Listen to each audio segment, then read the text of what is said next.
We often come to meditation to gain a sense of peace and calm, to find some rest. And it is important that we gain these things from the meditation.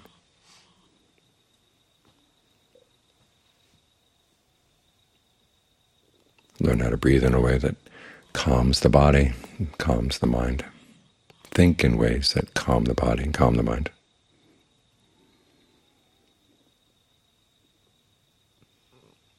These are skills we can develop, but they're not the whole story.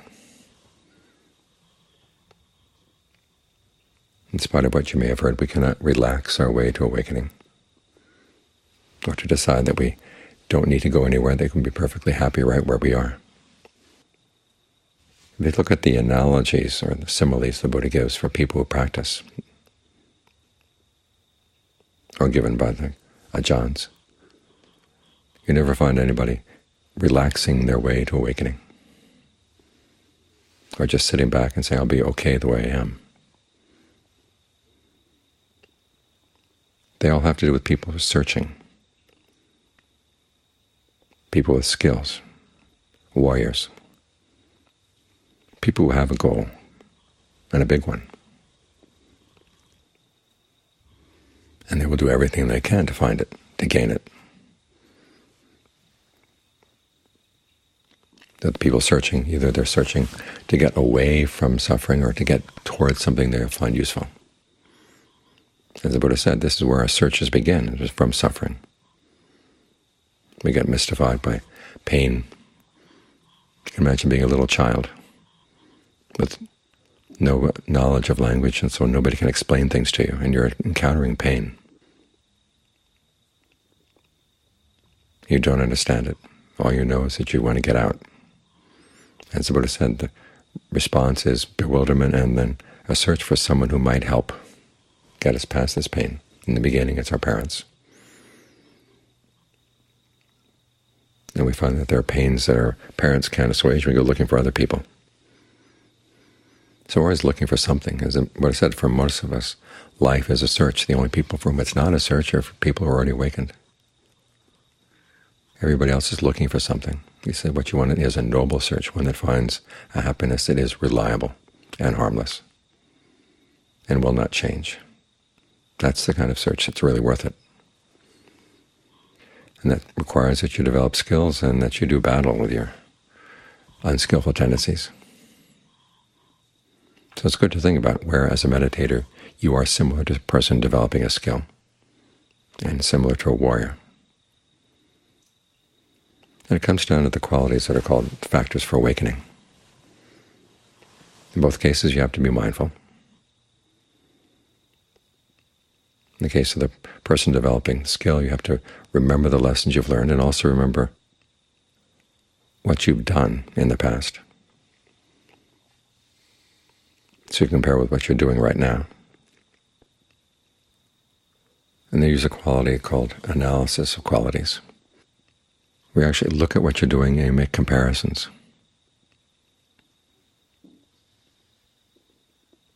This is as good as you can do it, or can it be better?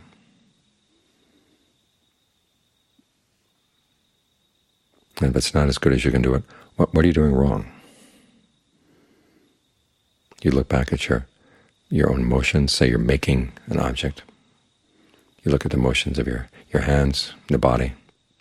But you also look at the attitude of the mind. Where is your mind right now? Is it on what you're doing, or is it wandering off someplace else? If you're a person developing a skill, you have to be right there. Years back, I was visiting a pottery place in Thailand.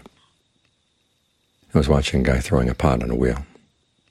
And I mentioned to him, he said, you've got to have good concentration in order to keep that up. And he says, yes, your mind has to be set straight, he said.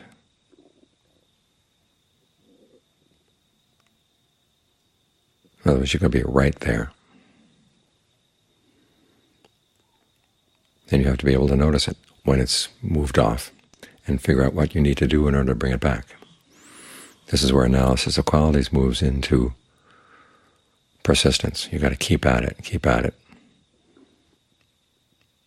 You can't be mindful and alert and concentrated just for a few moments. and then start thinking about other things and hope that your hands will be able to do things on their own. You've got to be right there.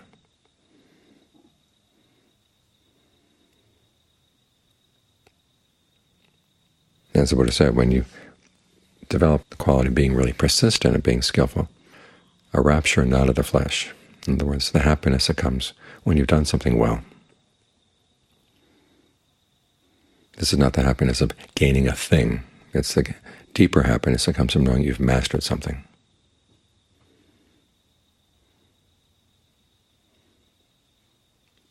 And then to support all this, you need the qualities of calm, concentration, and equanimity. Equanimity is needed to observe things carefully, so you can make those judgments.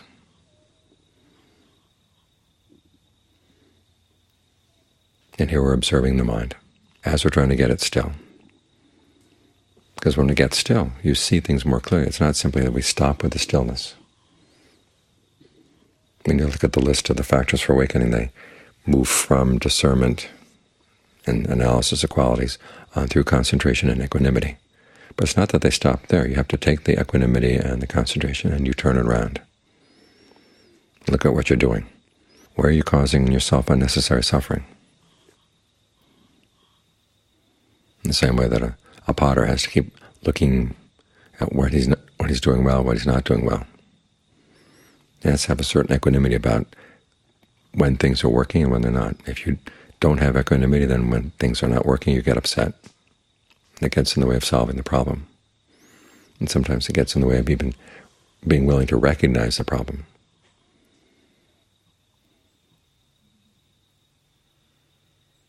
Similar with a warrior. The warrior has to remember what he's learned, both in school, if he had a warrior school, and what he's learned from his own battles in the past. And like the skilled potter, he has to have some ability to analyze his own actions, and also in this case the actions of the enemy, to see what he needs to do. It requires some ingenuity. As I say all too many times, people prepare for war by preparing for the last war. And of course new things come up, and it's only the people who have ingenuity who are able to solve the new problems that come up. This is what you need as a meditator. New things will come up. Not every defilement that comes into the mind, not every distraction that comes into the mind is explained in the text or in the Dhamma talks you've heard. You've got to figure out exactly where is the allure. And this is something you can learn, the basic principles of how you approach a problem. You look for the allure, and you look for the drawbacks, and you look to see when something comes up in the mind, why do you go for it? And you have to be very honest with yourself. This is where, again, the qualities of equanimity come in. Together with persistence, you keep at this. But notice the equanimity of a warrior is not the equanimity that basically says, I'll just put up with whatever. If I lose, that's okay. If I win, that's okay. You have to want to win. Remember the desire that underlies the search for victory. Now, the things you have to be equanimous about are, if you do lose a battle,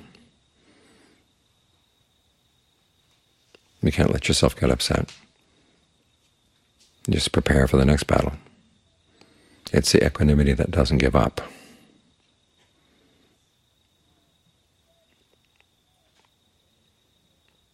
And again, that works together with a sense of well-being when you have won a war and when you've done something well.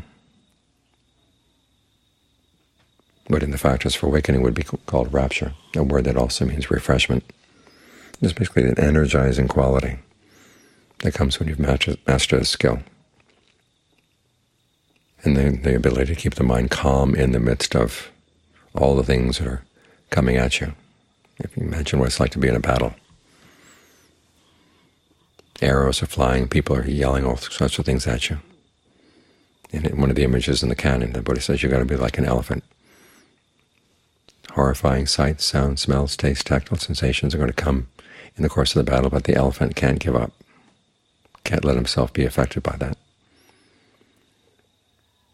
As a meditator, as you're living in daily life and as you're meeting up with difficulties in your meditation, you can't let yourself get discouraged. You've got to maintain your calm and your concentration on what really needs to be done.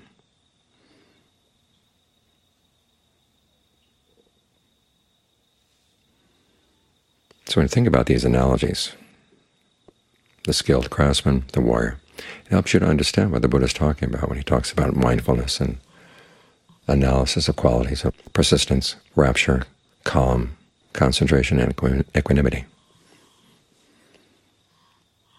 We're not just simply being calm, saying, well, if the mind is a lot calmer when it's not trying than when it is trying. That doesn't get anywhere. When you're working on your concentration, you have to really want to get the mind concentrated. The people who tell you that the desire for awakening is the one thing that's going to keep you from being awakened, they don't know how to handle their desires. As the Buddha said, all things are rooted in desire, and that includes the path to awakening. Awakening itself is not rooted in desire. It's not a thing.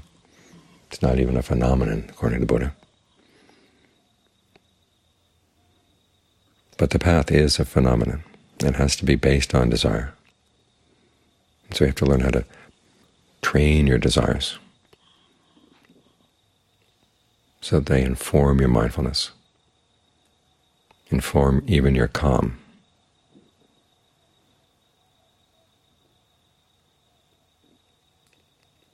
And we do it by approaching this as a craftsman, as a warrior, realizing that the knowledge we gain is not the kind of knowledge you get in the books. The books are helpful, but they give us pointers. They tell us where to look, the questions to ask. But we're the ones who have to find the answer.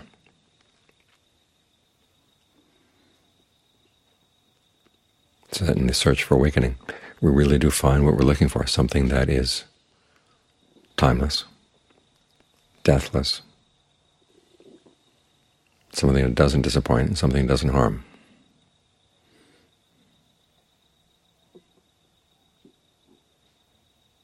So think of these analogies and do what you can to be up for the challenge.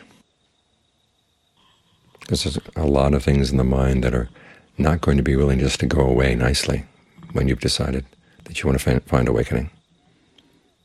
They like to hold on. And where do they come from? They come from your own actions. That's what makes it difficult, because sometimes you feel that you are getting rid of part of yourself. You're passing judgment on part of yourself.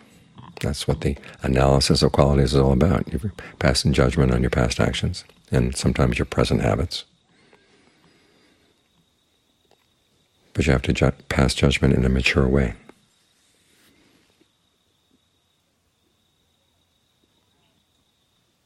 And you'll be seeing certain desires that you used to go for, that you really identified with, you have to see them as enemies. As the Ajahns say, there are two ways of dealing with enemies. One is to chase them out, and the other is try to convert them. But even when you convert them, you've got to be very mindful and very alert and very heedful.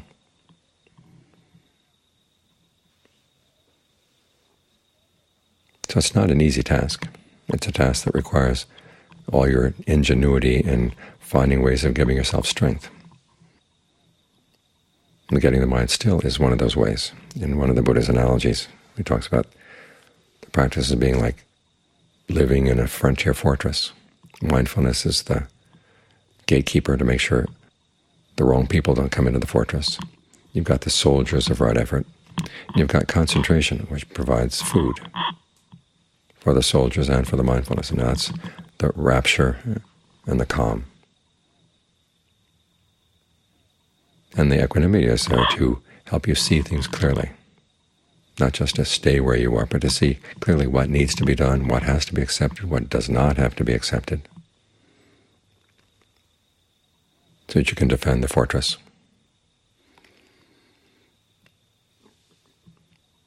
And you have the strength and the nourishment to keep at it. So this is what the concentration is. It's not just resting for the sake of resting. It's resting for the sake of strength. It's resting for the sake of the tasks that need to be done. One of the Forest Ajahns made a comparison. He said when you get the mind into stillness, It's like putting together all the materials you're going to need to build a house. But then if you stay right there, then you're just going to pile the materials. The next step is to build a house, so we can get some real use out of them. So we practice concentration, we get the mind still, we focus on the present moment as nourishment, as strength, as materials that then we fashion with our skills.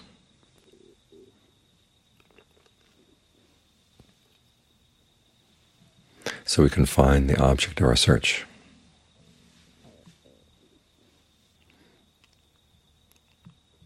And find an object at the end of the search that really puts an end to searches.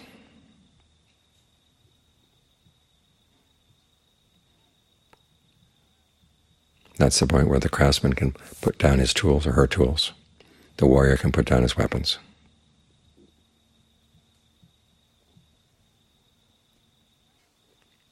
Because what you found is something that exceeds all your desires. So we don't deny that we have desires, we learn how to train them.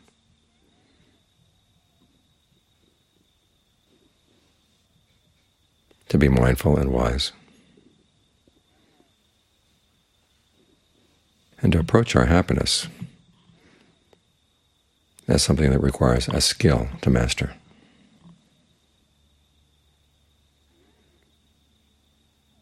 When we see the path as a matter of mastering skills, that's when we really understand it.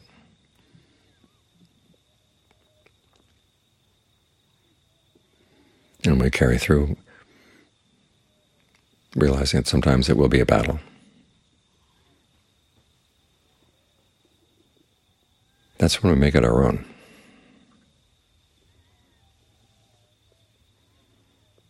And give ourselves the chance for success.